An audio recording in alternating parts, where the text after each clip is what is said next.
A paz do Senhor para todos os irmãos, a paz para todo mundo. Não é a paz só para os meus irmãos em Cristo, mas eu desejo que a paz reine em cada lar, em cada casa, em cada lugar, aonde tem alguém que esteja necessitando que a paz do Senhor esteja na sua vida, no seu lar e na sua casa. Em primeiro lugar, depois de saudar a todos com a paz do Senhor e com um bom dia, eu quero agradecer a Deus por Ele nos dar mais essa oportunidade para que nós possamos estar na presença do Senhor e estarmos regozijando de mais esse milagre em nossas vidas que o Senhor nos permite, que o Senhor nos dá. Quero saber como vocês estão, se vocês estão bem, como vocês estão na presença do Senhor, se vocês estão sendo gratos a Ele por tudo que Ele tem feito nas vossas vidas, por tudo que que Ele tem lhe proporcionado, assim como também tem me proporcionado esse dia de hoje maravilhoso, dia abençoado, que Ele nos concede e nos dá gratuitamente pela sua bondade e pela sua misericórdia, para que nós possamos gozar das bênçãos do Senhor, recebendo esse dia maravilhoso. Como você está na presença do Senhor? De que forma você está se portando na presença do Senhor? Eu rogo a Deus e peço encarecidamente que Ele possa realizar os desejos dos vossos corações conforme a vontade dEle. Porque muitas das vezes o que é bom para nós não é bom para Deus. O que nós achamos que é bom para nós, Deus acha que não é. Às vezes eu quero uma coisa, mas Deus está vendo que aquilo não vai me fazer bem, aquilo não vai ser bom para mim. Então, nós temos que pedir ao Senhor para que Ele faça em nossas vidas aquilo que Ele achar que nós estamos prontos para receber. Meus amados, nós estamos diante de situações que, se você não tiver o entendimento focado no amor de Deus, na misericórdia de Deus, você vai ficar perturbado, você vai ficar com uma perturbação martelando na sua cabeça, na sua mente, no seu coração. Mas uma coisa eu quero te falar. Se você entregou a sua vida ao Criador, não se espante com o que você vai ver ou com o que vai acontecer, porque se você está debaixo das potentes mãos do Senhor, nada vai te fazer mal ou te atingir de alguma forma. Porque Deus, Ele cuida daqueles a quem Ele ama e a quem Ele prometeu vai acontecer, porque Deus não é homem para que minta, nem homem para que se arrependa. Nós estamos num tempo difícil, num momento difícil, numas horas difíceis. Ora, o que eu quero falar sobre isso? No passado, nós via os jovens, os rapazes, os filhos, vamos dizer os filhos, não importa a idade, tinha um respeito absoluto pelo pai e pela mãe. Era um respeito tremendo entre o pai e a mãe. Muitos da minha idade lembram que os pais eram muito respeitados.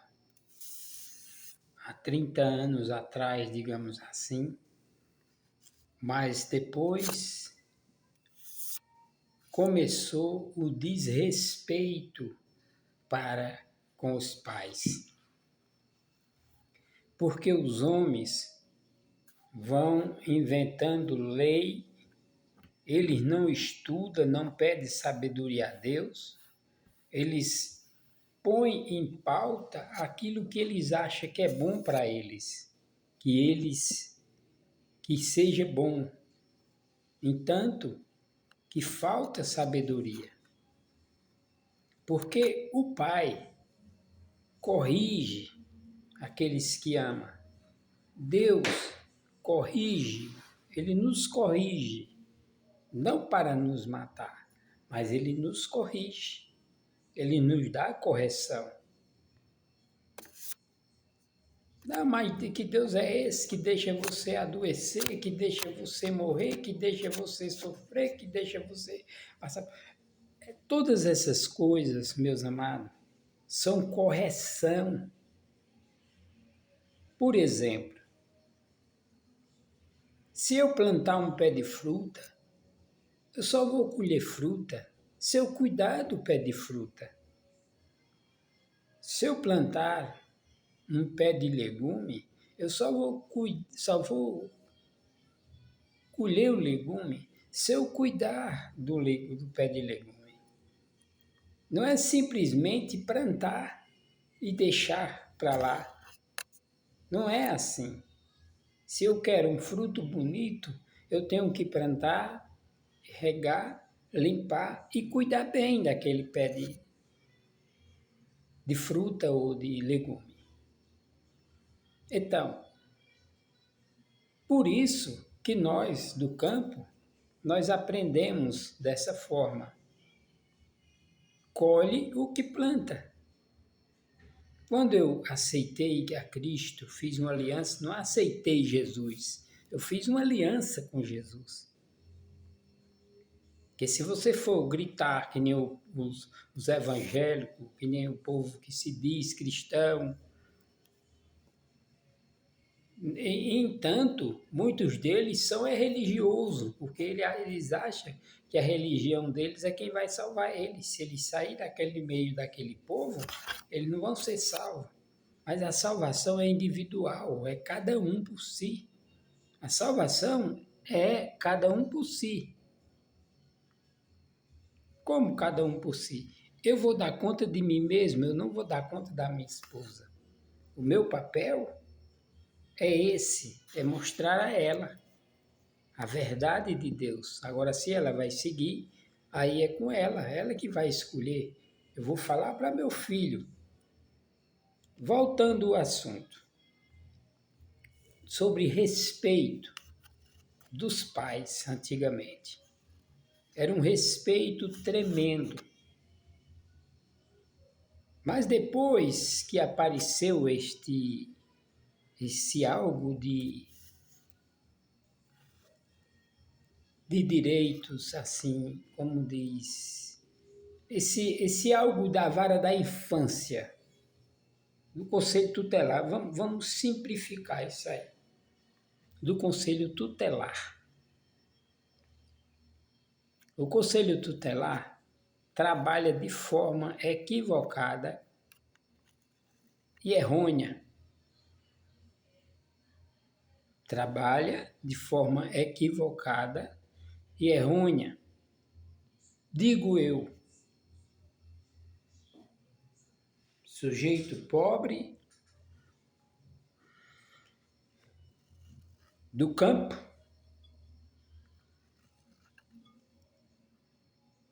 fui criado no campo, que povo de aldeia indígena é criado no campo.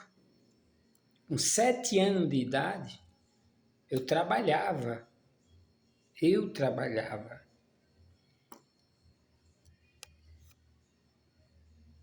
E de repente, vou crescendo, mas vou crescendo naquela vontade de crescer e possuir as coisas tudo de acordo com o meu trabalho. E o respeito que eu tinha pelo meu pai, pela minha mãe, que graças a Deus a minha mãe ainda é viva, ela tem 81 anos, vai fazer, ainda é viva. Mas se ela, onde eu estiver e ela me chamar, eu não vou olhar para ela e dizer o que é que você quer. Porque mesmo com 81 anos, ela dá uma mãozada no meio da cara. Hoje, não que você vá fazer isso com seus filhos, mas eu acho equivocada essas leis que o pai não pode dar uma cinturãozada no filho. Filho que ele cria, que ele trabalha, que ele cuida dele, trabalha que nem um louco para não deixar faltar as coisas para ele. E aquele filho, quando começa a se entender, com 7, 8 anos, 10 anos de idade, 14, 13 anos, você vê eles dizendo no meio da rua: bata em mim para eu chamar a polícia para você. Bata em mim, velha sua, para eu chamar a polícia para você. Bata em mim, velho seu, para eu chamar a polícia para você.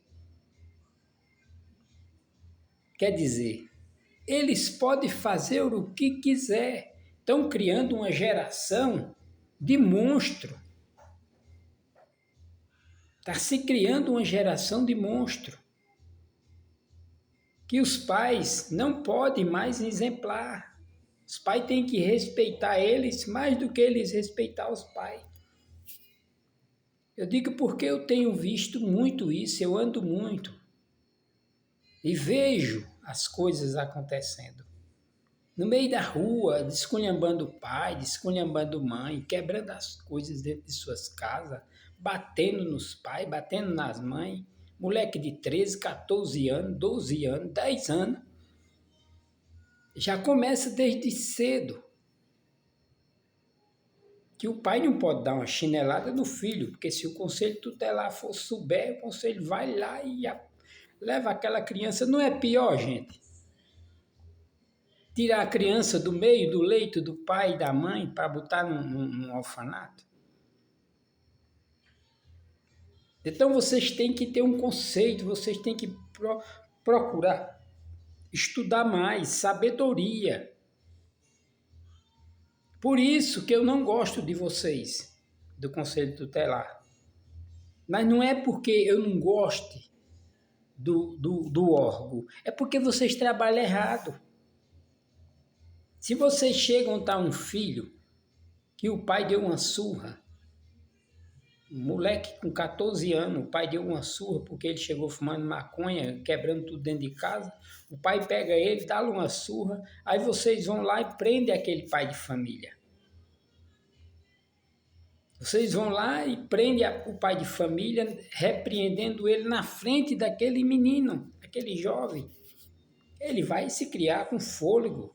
Você chega perto de um menino de 7 anos de idade, que deu uma chinelada no pai, prende o pai, aquele menino vai se criar folgado, achando que pode fazer tudo dentro de casa. Lógico que eu sou contra, sim, porque dar uma surra não é judiar. Na minha aldeia, dar uma surra não é judiar, e lá a gente bate mesmo. Lá não tem esse negócio de conselho tutelar tá metendo o bico lá, não. Eu tenho 7 irmãos, foi criado tudo trabalhando. Nenhum virou bandido. Tenho vários filhos, 11 filhos ao todos, nenhum virou bandido. Tudo trabalhadores e trabalhadeira. Por quê? Porque eu criei dessa forma, gente. Não é que eu vou pegar um filho sem fazer nada, só porque olhou para mim com a cara feia, eu dar uma surra nele, não. Não é porque ele quebrou algo dentro de casa sem querer, eu vou dar uma surra nele, não. Vocês têm que entender que o pai tem que exemplar os filhos, para que eles entendam. Tem filho que não é preciso, respeita o pai totalmente. Mas tem filho que são folgados. Hoje o que se vê aí, vocês não procuram isso, vocês não procuram fazer isso. Vocês inventam as leis, mas vocês não procuram fazer isso. Porque se vocês for andar dentro das cidades, até as cidades pequenas, não é só capital, é cidade pequena. Vocês vão ver moleque de 10 anos bebendo cachaça, moleque de 9 anos fumando maconha, moleque de 8 anos fumando maconha, bebendo cachaça, fumando cigarro normal, fumando, praticando tudo quanto for de coisa à noite, e vocês estão em casa. Aí quando chega de manhã, o pai dá uma surra, vocês vão e prendem o pai. Eu não gosto da forma, não é o órgão, é a forma que vocês trabalham, gente. Aprendam que quem ama, cuida, e quem zela, zelo também faz parte de uma lapadinha de vez em quando. O próprio Cristo, o próprio Jesus, o próprio Deus, o Criador, ele nos dá exemplo. Ou vocês acham que essas gripes, essas dor de cabeça, essas enfermidades, essas feridas que acontecem, esses algo que acontece de acidente, você faz um plano, não dá certo, você faz um projeto, não dá certo, você faz... Por quê? Você nem botou Deus na frente, nem também percebeu que está fazendo coisa errada e Deus não está se agradando. É simples, gente. Não é difícil entender que o Criador é quem comanda tudo. Eu estou falando isso porque eu vejo e eu fico perturbado. Até quando vai acontecer isso? O Conselho Tutelar não é para se meter na criação do pai, que está dando uma chinelada no filho, não. O Conselho Tutelar é para ajudar o pai de família. Se o moleque chegou em casa maconhado, e o pai deu uma lapada, você chega na casa dele e vê, meu pai bateu em mim, porque você fez o quê? Não, eu cheguei, fumei uma maconha, onde você estava fumando? A quem você comprou? Onde é o lugar que você comprou? Aí sim, gente, vocês vão trabalhar. Mas dessa forma, vocês não estão sabendo fazer nada. Aí tira o filho da mão do pai com 9 anos, leva para um centro educativo, sei lá como é que vocês chamam, centro de recuperação, o FEBEM, ou seja o que vocês fazem. Ele vai se criar revoltado. Antigamente era melhor para os pais de família, o pai de família criava um filho, dizia, filho, quando você completar seus 9 anos de idade, Eu vou levar você para a minha oficina. Para quê? Para limpar um parafuso, para organizar uns parafusos, limpar um parafuso, varrer ali o chão da oficina. Aí você diz, não, mas isso é trabalho escravo. Como que é trabalho escravo? Como que é trabalho escravo? Se ele está aprendendo uma profissão. O pai dele está querendo ensinar ele a viver uma profissão e vocês cortam isso, gente. Vocês não têm cacife para cuidar dessas crianças. Vocês não têm como cuidar das crianças.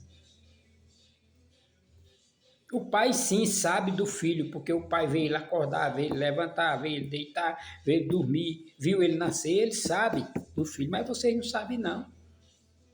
Aí simplesmente porque o pai está dando uma lapada no filho, vocês vão lá. Eu não sei, olha, eu fico perturbado, sabe por quê? Porque eu vejo, quando eu saio à noite, fim de semana, eu vejo criança, eu vejo mãe com criança bebendo nos bares, eu vejo criancinha de 2, 3 anos, mas os pais nos bares, eu vejo criança de 10 anos, de 7 anos, de 5 anos. E onde estão vocês? Era para estar em cima disso. Não pode, você não pode fazer, você não pode levar. Aí eu ficava colado, concordava. Mas por que o pai leva o filho para ensinar ele a trabalhar? Olha, se o filho chega do colégio, 11 horas, fez a tarefinha dele, não custa o pai dizer, não é nada demais o pai dizer, filho, vamos para a oficina mais o pai. Vamos para a loja mais o pai, vamos para o supermercado mais o pai. Eles vão se criar com força e vontade de aprender a trabalhar. Hoje você não vê mais que nem era antigamente. Eu estava dizendo a uns colegas meus aqui no bairro, dizendo, daqui 15 anos você vai ver o que é sofrimento. Porque os velhos estão morrendo. Os plantadores de legumes, de comida, de coisa de comer, os homens que cuidam dessa parte estão morrendo, estão envelhecendo, estão morrendo. E os novos não querem saber disso. É o maior erro do mundo você criar um filho e dizer, eu não quero passar por o que ele... Eu não quero que meu filho passe por o que eu passei, mas você está vivo e é um homem honesto. Você está vivo e é um homem honesto. É na dor que a gente aprende a dar valor ao momento que está sem dor. É na fome que a gente aprende, no momento que estiver muita comida, a gente aprende a poupar, preservar e guardar e ajudar aqueles que estão necessitados. É no deserto que a gente aprende a honrar ao Criador.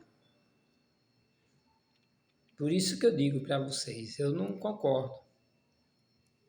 Na minha cidade, nunca quis votar em conselho tutelar, porque para mim o conceito é errado.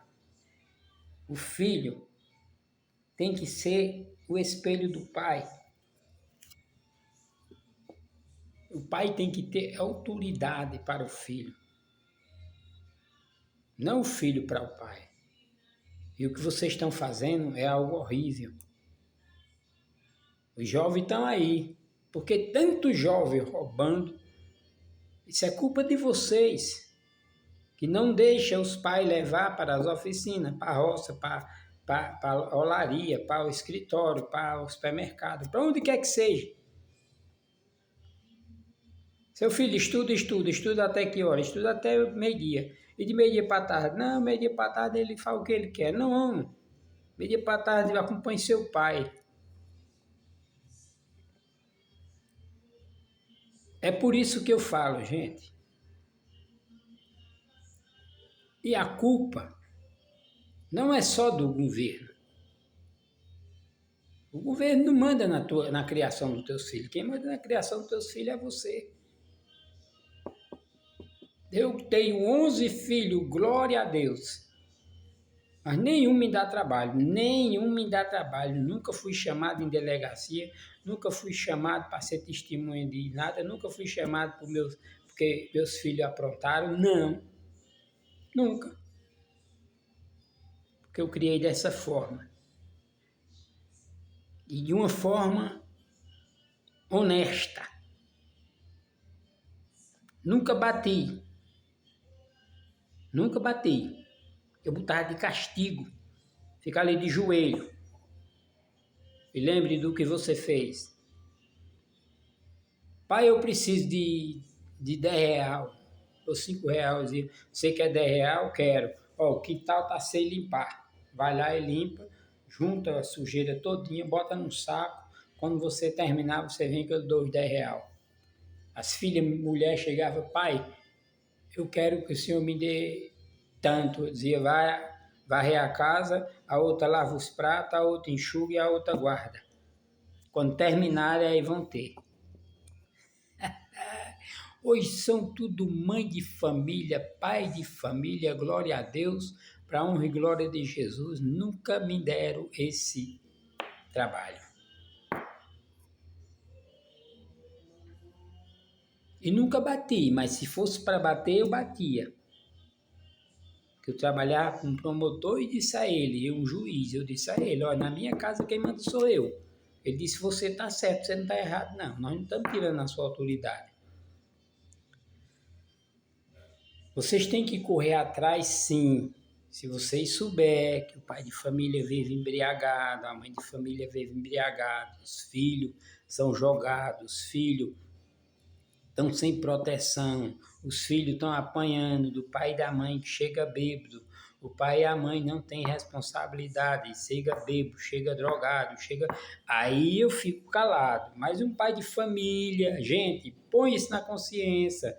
Um pai de família que é um homem direito, um homem honesto, uma mãe de família que é uma mulher honesta, trabalhadeira, tem suas responsabilidades, o filho ou a filha estuda até meio-dia, a mãe quer levar a filha para o salão, o pai quer levar o filho para o salão, ou para a oficina, ou para o supermercado, ou para o roçado, ou seja, por onde for, depois do estudo, ele pode levar, gente. O filho vai vendo ali o sofrimento do pai, vai vendo o pai ali trabalhando, e diz, meu Deus, meu pai sofre tudo isso para me dar o pão.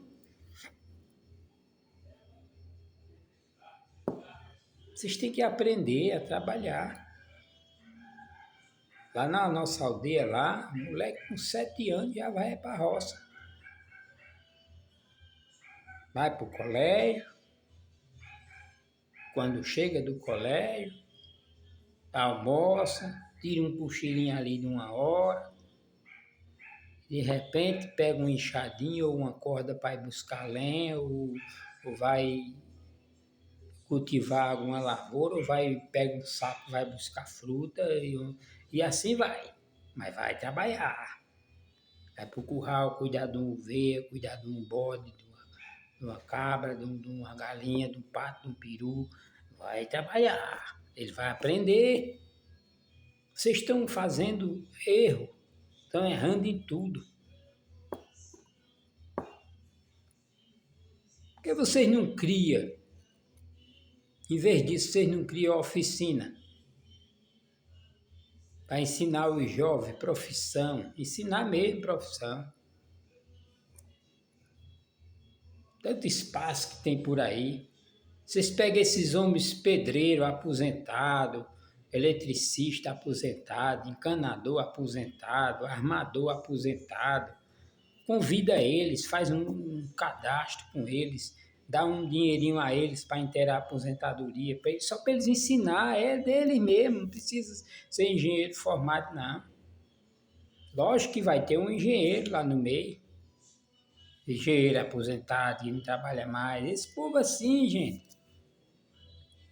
Faz um lugar para eles construir casinha de 1 metro, 1,5 metros, cobrir, organizar, depois arruma um material que seja descartar, que desmanche e reaproveite de novo, reciclável. Porque o barro mesmo é reciclável. O barro você pode usar ele para construir depois de mancha de novo. Por que vocês não fazem isso? Ensina aos jovens a trabalhar. Em vez de estar tirando dos pais e jogando lá num canto lá. Por isso que tem essas rebelião, essas bagunças aí, porque vocês não sabem cuidar, gente. Amém? Isso foi algo que aconteceu porque eu vejo, gente, seria eu um herege se eu não pensasse no bem-estar do nosso jovem. Porque amanhã, o que será desse jovem? Durante esse tempo, nesse tempo mesmo que nós estamos vivendo, com esse órgão aí que eu nem gosto de falar, tá de política, isso é um nojo tão grande, porque quem quer trabalhar honestamente, o povo não está nem aí, mas quem quer participar e ser bagunça, a maioria do povo ainda vota neles. Mas quando chega aí um homem que trabalha mesmo para o povo, pensa mais no pobre, pensa mais no trabalhador, pensa mais no crescimento do país, favorecendo os mais fracos de condições financeiras, os mais pobres. Porque você já imagina agora uma cidade, 2 milhões, vamos dizer uma cidade pequena, 2 milhões de pessoas. No meio daquelas pessoas, 200 mil ricos. 200 mil ricos. Aí vê que desigualdade. 200 mil ricos. Vai mandar em 1.800 pobres do jeito que ele quiser. Se ele disser assim, olha, vocês vão trabalhar e só tem isso mesmo, ou vocês trabalham ou morrem de fome. Eles vão se assujeitar a trabalhar, gente. Porque está distribuído de uma forma ao contrário. Eu não concordo com um jogador que ganha tantos milhões de reais, tantos bilhões de reais.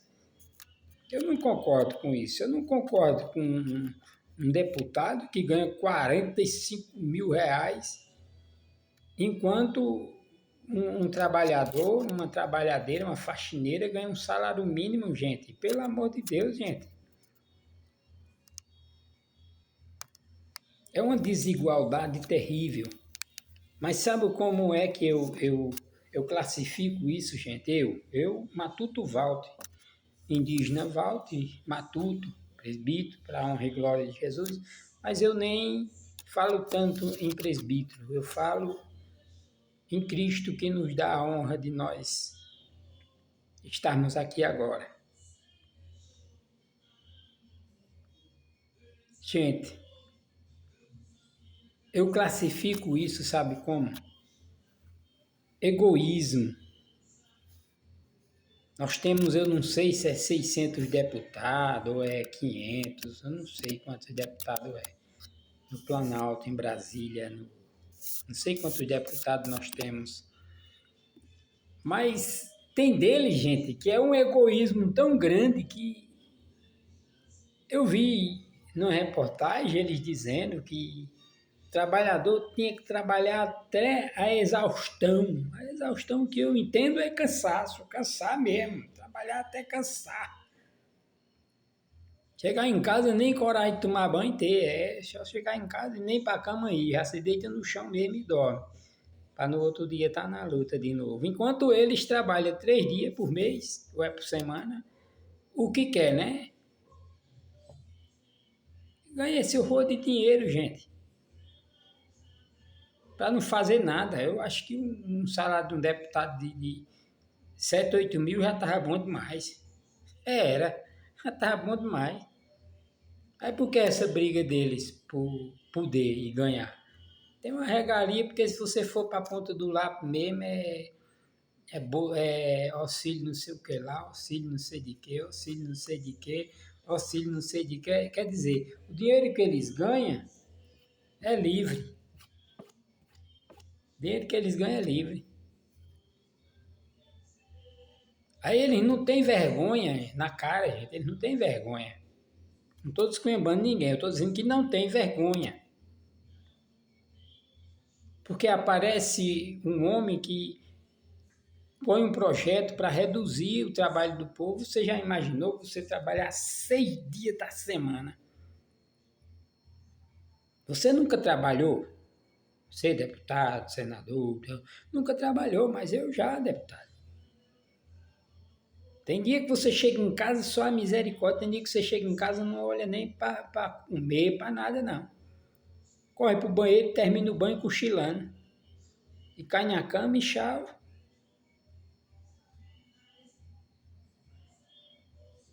Eu digo isso para vocês, sabe por quê? Vocês estão diante de um camarada, olha.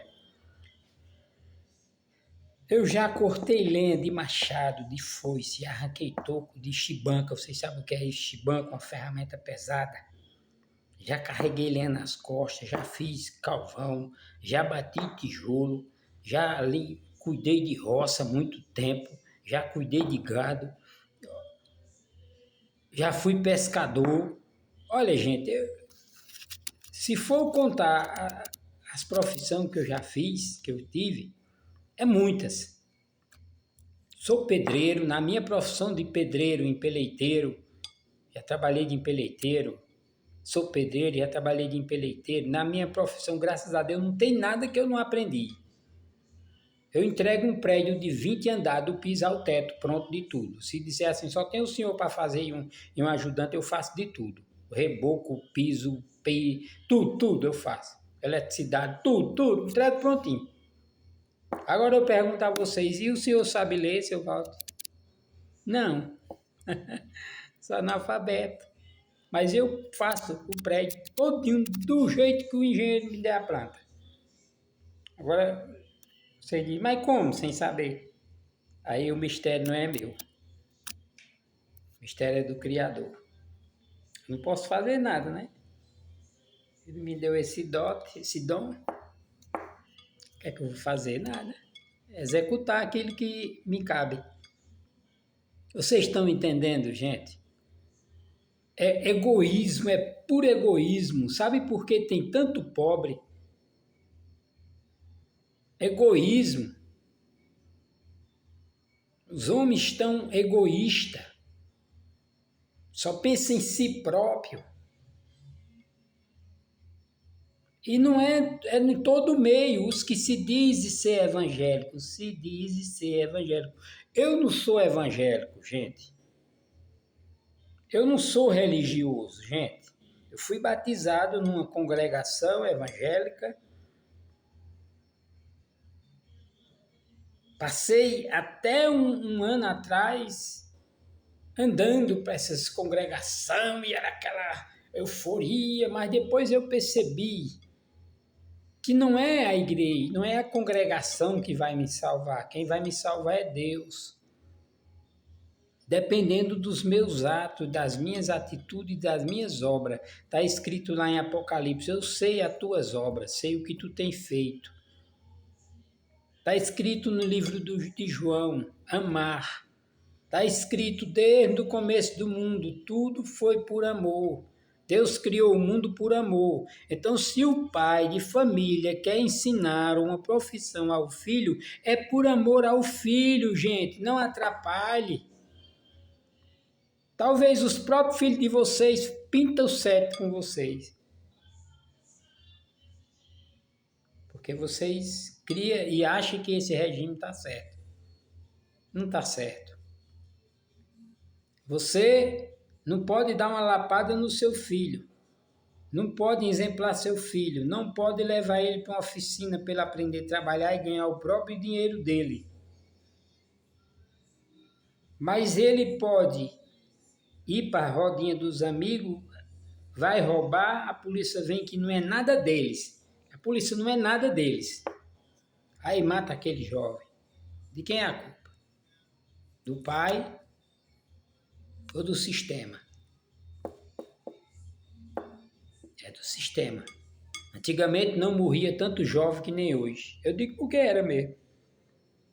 Não morria tanto jovem que nem hoje. Hoje você vê os jovens aí, tem dele que não chega nem 15 anos. causa do sistema.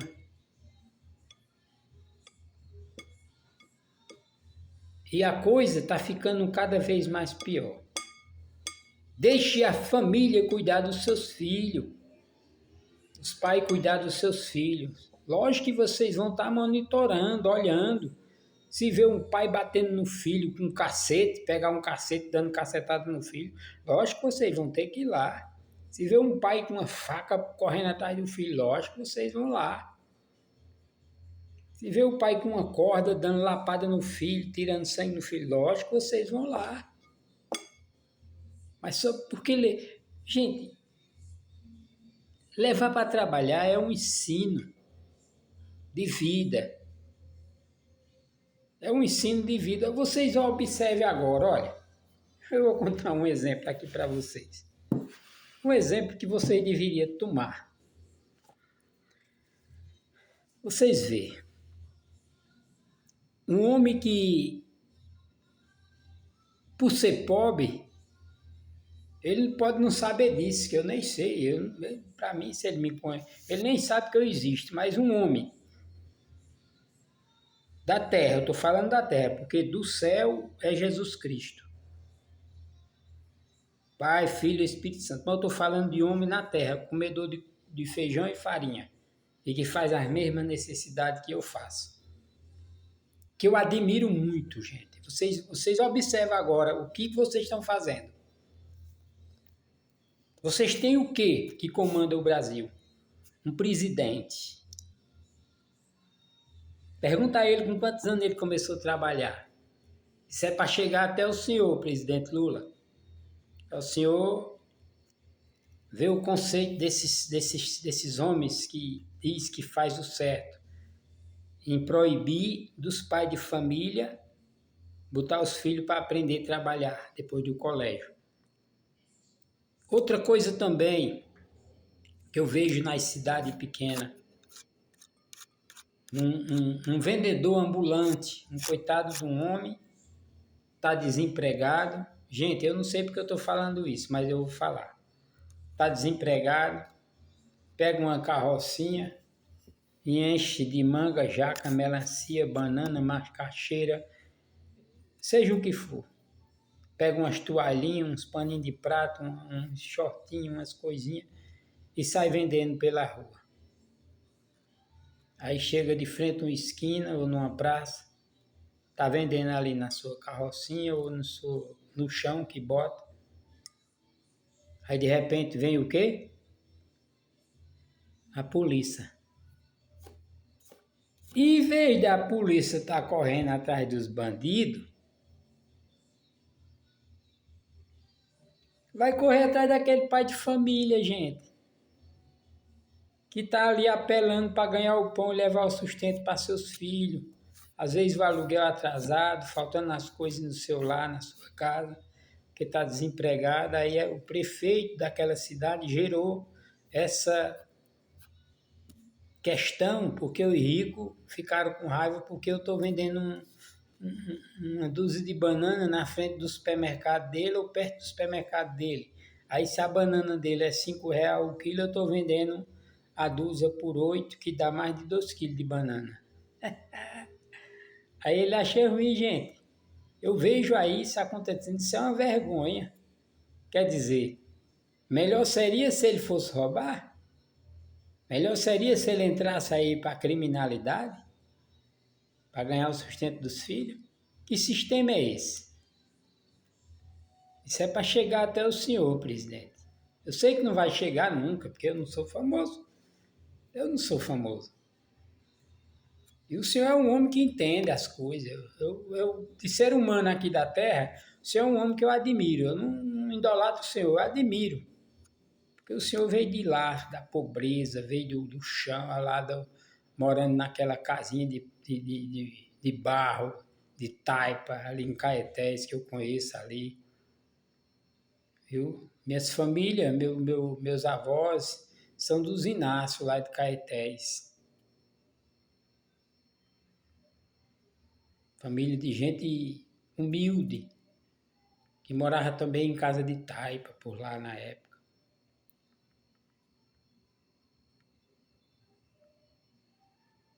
ou meus bisavós, da parte da minha mãe, da parte do meu pai, não, era Vila de Simbre, aldeia indígena, terra indígena. Então, eu queria que esses homens que fazem essas leis observassem, em vez de chegar um cidadão desse, que está ali com uma carrocinha vendendo umas coisinhas, uma banquinha vendendo umas coisinhas, ou no chão mesmo, um papel forrado, um papelão, um plástico, vendendo umas frutas, melancia, que nem eu vejo aí, os caras chegam, tomam, levam para a prefeitura. Rapaz, deixa o homem trabalhar, pelo amor de Deus. Se não quer, se os empresários não querem que isso aconteça, por que não arruma emprego para eles? O senhor não gostaria de trabalhar, não? Se eu arrumasse um emprego, pronto, o senhor tem um emprego, o senhor sabe fazer o quê? Varrer o chão, bota para varrer o chão, bota para fazer qualquer coisa, mas não atrapalhe o homem, não, que ele está trabalhando. Para correr atrás daqueles que estão dando bota no celular, estão entrando nas casas para roubar, tomando as coisas do povo, assaltando. Sim, aí eu fico calado. Pelo amor de Deus, gente. Amém? Que Deus abençoe vocês. Fica aqui o meu apelo para as autoridades. Em vez de punir esses pais de família, de tomar o pão de cada dia deles, ajude eles. Ajude eles. Seja humano. Vocês não estão sendo humanos, prefeitos, governadores. Vocês não estão sendo humanos. Os deputados não estão sendo humanos. Quer que o trabalhador trabalhe até morrer, cair e morrer. Pelo amor de Deus, gente. E aonde está a parte do amor? Por isso que eu falo para vocês, quem ama, cuida. Amém? Deus abençoe vocês. Agora vamos falar um pouquinho a respeito da palavra de Deus, gente. Eu não gosto de mexer nessas coisas, mas hoje deu vontade porque eu vi muitas cenas essa semana que me trouxe a essa crítica, mais ou menos, pelo sistema que eles estão fazendo. Amém? Não sei se vão gostar, se não vão, mas o meu propósito é esse, olha. E então, Mateus capítulo 25 diz assim: E então o reino dos céus será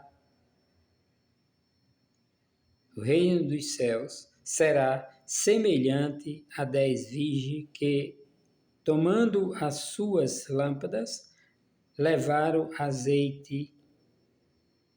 Tomando as suas lâmpadas, saíram ao encontro do esposo. 5 delas eram prudentes e 5 loucas. E as loucas, tomando as suas lâmpadas, não levaram azeite consigo, mas as prudentes levaram azeite em suas vasilhas. Com as suas lâmpadas. E então, estando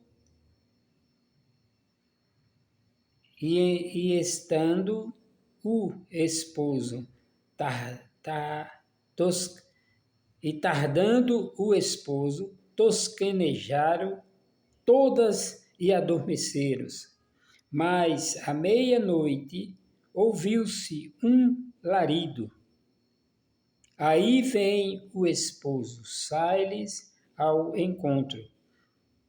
E então todas aquelas virgens se levantaram e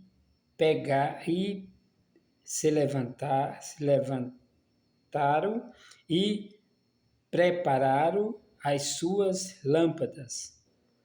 E as loucas disseram às prudentes: Dai-nos do vosso azeite, porque as nossas lâmpadas se apagaram.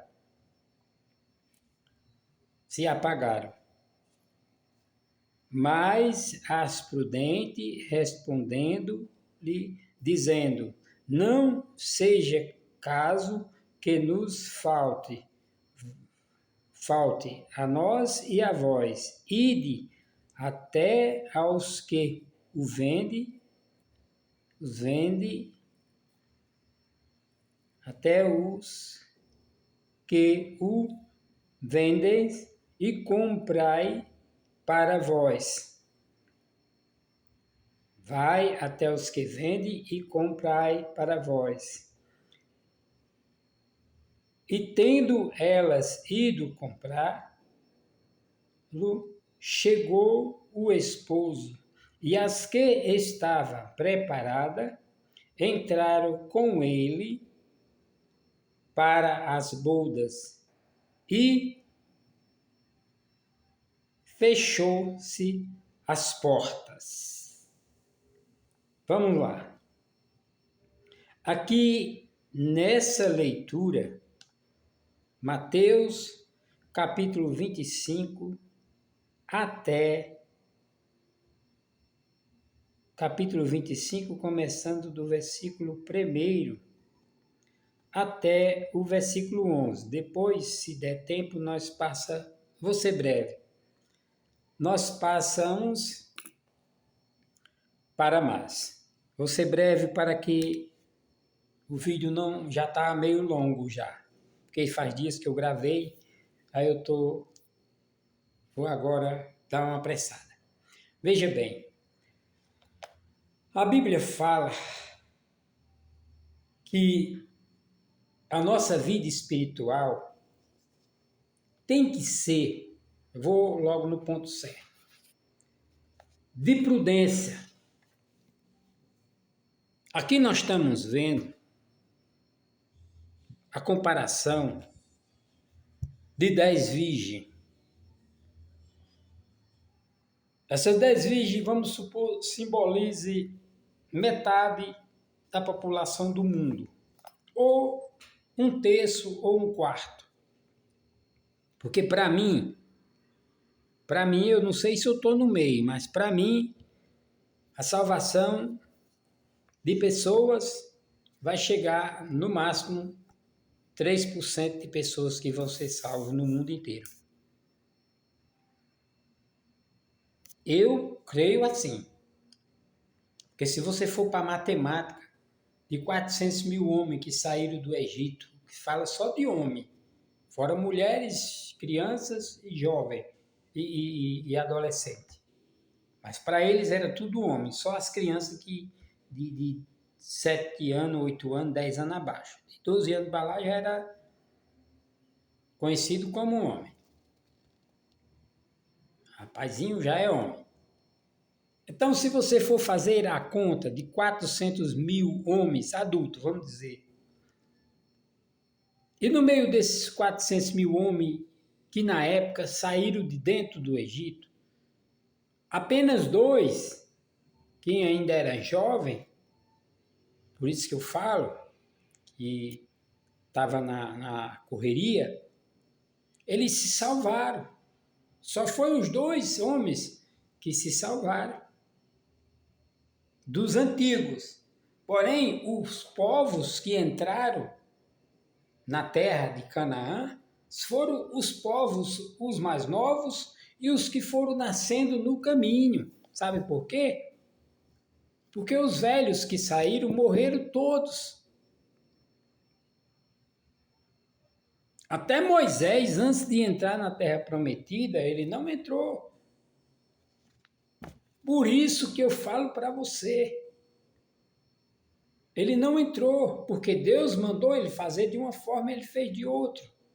Deus disse para Moisés, ordena que a pedra, conversa, fala com ela, que dela vai sair água para o povo. Ele foi irado de tanto o povo fazer, porque eu imagino agora tantos milhões de pessoas, 400 mil homens, fora as outras pessoas. Ele ficou do jeito que ali carga estava só nele, meteu o cacete na rocha. E outras coisas que ele também, ele brigou com Deus, de uma forma ou de outra. Quando Deus disse que ia matar aquela nação, ele disse, não, mata a mim primeiro. Me mata primeiro, me mata também, porque o que é que vão dizer de ti depois? Tu tirasse e depois matasse? É algo bem... Mas onde é que eu quero chegar, gente? É porque aqui nessa leitura está mostrando que tinha 10 pessoas, 10 personagens, 10 virgens que eram aparentemente mulheres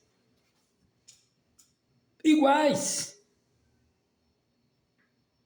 Eu posso ser igual a fulano, fulano pode ser igual a mim, mas na carne, no corpo, na pele, no cabelo, na feição, mas nas atitudes diferentes, porque cada um Deus deu uma natureza. Então aqui, para o povo que olhava de longe, entendia que essas 10 virgens eram todas prudentes, mas não era. É onde eu quero chegar.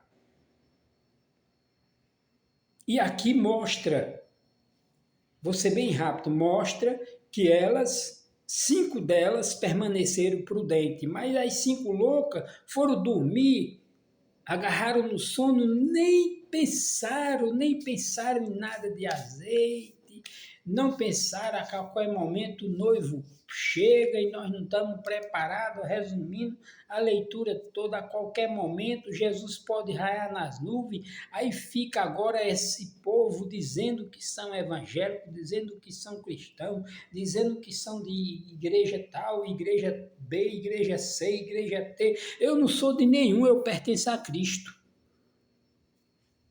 Eu, particularmente, pertenço a Cristo. E ele disse para mim, ide e pregai o meu evangelho.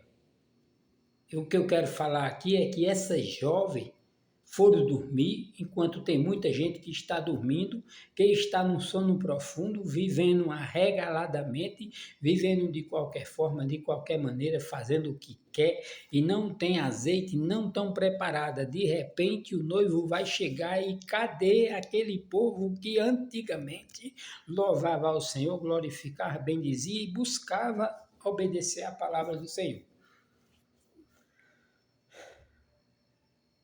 Gente, eu digo direto, pregar o evangelho não é difícil. Não é difícil pregar o evangelho. Pregar o evangelho não precisa você falar bonito, não precisa você estar enrolando a língua para estar enrolando o povo, que eu não acredito nessas coisas que vem aí, que o povo faz. Primeiro lugar, para você falar em mistério é algo que é para você mesmo ficar mais regozijado, lhe fortalecer na fé. Matuto é matuto, mas não é besta. Então aqui a Bíblia fala sobre esses versículos que as noivas, o noivo tardou e as noivas foram dormir todas elas. Mas de repente ouviu-se um larido à meia-noite, aí vem o noivo. Sai ao encontro dele. As loucas pegaram as suas vasilhas, mas estava sem azeite. As prudentes não. Quando se levantaram, creio que tranquila, pegaram as suas lamparinas e acenderam e foram ao encontro do esposo. Você está com a sua lâmpada cheia de azeite ou de conversa de pastores que só fala para você sobre dízimos e oferta e só fala para você que se você não seguir ali aquele espaço deles, você vai para o inferno? É para seguir os passos de Jesus. Jesus, no livro de Marcos, no capítulo 15, Jesus diz para Marcos, para o povo, antes de subir para com Deus, Jesus leva os discípulos e discerne de 2 em 2 e dá-lhe as missão. Ide por todo mundo pregar o evangelho a toda criatura. Quem crê e for batizado será salvo, porém quem não crê será condenado. Mas tem um porém. Se eu estou numa congregação há 50, 60, 70 anos e ainda não abriu a minha mente, quer dizer, eu estou uma criança sendo levada por qualquer palavra que alguém que para enriquecer coloca na minha cabeça. Por isso que eu digo, Deus abriu a minha mente para entender que religião não salva ninguém. Quem salva é Jesus. E aqui o que eu quero dizer para você é isso, resumindo esse texto, que vocês conhecem esse texto, resumindo esse texto da palavra de Deus, isso é uma forma de dizer, prepara-te. porque a qualquer momento Jesus pode raiar nas nuvens e nós não vamos estar preparados. Eu falo nós, eu não tiro eu do meio da reta. Eu fico no meio, porque eu não sei se eu estou me preparando certo, mas eu busco fazer algo para agradar ao Senhor. Não sei se estou agradando da minha forma, mas pela palavra eu vejo que pregar o Evangelho é pregar para mim e o meu testemunho. Pregar o Evangelho não só é. Pregar o Evangelho é o meu testemunho com o povo também. Eu estou pregando o Evangelho com o meu testemunho. Prega primeiro para mim. Mas eu quero dizer para você, que você conhece esse texto, eu só quero resumir dizendo assim: te prepara, porque a vinda do Senhor está próxima e vai te pegar desprevenido. A Bíblia fala que vai ter muito ai, muito ui, muito choro, porque muitos estão equivocados e fazendo tudo errado, ao contrário de que manda a palavra. O que manda a palavra, o que permanece e prevalece é o amor. Se não tiver amor, porque João capítulo 3, versículo 16, porque Deus amou o mundo de tal maneira que deu seu Filho unigênito para que todo aquele que nele crê não pereça, mas tenha a vida eterna. João 14, 6, Jesus é o caminho, a verdade e a vida e ninguém vai ao Pai senão por ele. Seja prudente no comprar, no vender, no falar, no alugar, no sair, no andar, em toda maneira da tua vida. Não te assenta na roda dos escarnecedores, nem anda no caminho dos pecadores. Antes tenha o seu prazer na lei do Senhor, e na lei do Senhor medite de dia e de noite. Você vai andando e vai meditando, isso eu posso fazer, isso eu não posso. Aquilo eu posso, aquilo eu não posso. Isso eu faço, isso eu não faço. É assim. Fica com Deus. E aqui eu paro. Só peço a você, continue lendo esse texto até o versículo 13. Depois, se você quiser ir mais, vá mais. Querido Deus, abençoa essa família, abençoa essa casa, abençoa essas pessoas que irão ouvir e ver esse vídeo. Os que arrastar para cima, amém. Deus abençoe eles. E os que curtir, os que compartilhar, os que achar que deve ouvir, abençoa toda a família, em nome de Jesus. Que a graça de Deus, as doces consolações do Espírito Santo esteja no lar, na vida de vocês e esteja com vocês hoje e sempre. Amém e amém. E até o próximo vídeo, se Deus nos permitir.